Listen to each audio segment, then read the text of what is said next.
मरने के बाद घर में इतने दिनों तक रहती है आत्मा, जानिए इसके पीछे की वजह। मृत्यु के बाद मनुष्य शरीर की आत्मा 13 दिनों तक अपने ही घर में रहती है।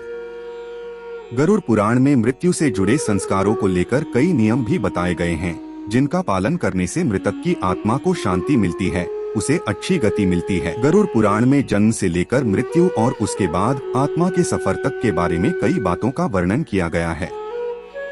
ये ऐसे रहस्यों से पर्दा उठाता है जिनके बारे में जानने की जिज्ञासा कई लोगों के मन में रहती है।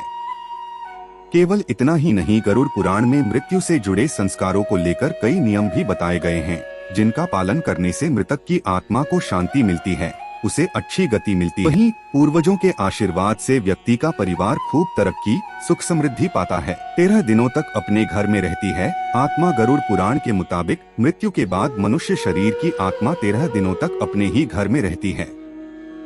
इसलिए मृत्यु के बाद 13 दिनों तक कई संस्कार किए जाते हैं। मृतक की आत्मा के लिए रोज भोजन निकाला जाता है।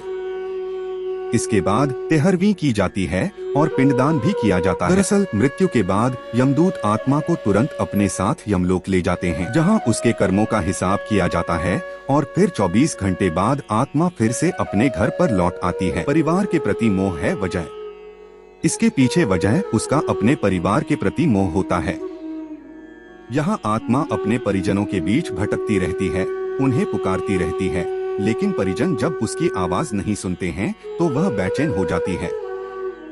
चूंकि उसके शरीर का भी अंतिम संस्कार हो चुका होता है, लिहाजा वह अपने पुराने शरीर में भी प्रवेश कर पाती है। इस दौरान आत्मा इतनी कमजोर हो जाती है कि वह कहीं भी यात्रा करने में असमर्थ रहती है। पिंडदान कर 13वीं के दिन जरूरी संस्कार करते हैं, जिससे आत्मा को बल मिलता है और वह यमलोक की यात्रा करती है। इतना ही नहीं, पिंडदान के समय दिया गया भोजन आत्मा को 1 साल तक शक्ति देता रहता है। इसलिए पिंडदान को बेहद जरूरी माना गया है। वहीं जिन आत्माओं के लिए पिंडदान नहीं किया जाता है, उन्हें यमदूत 13वें दिन जबरदस्ती घसीटे हुए यमलोक की ओर ले जाते हैं।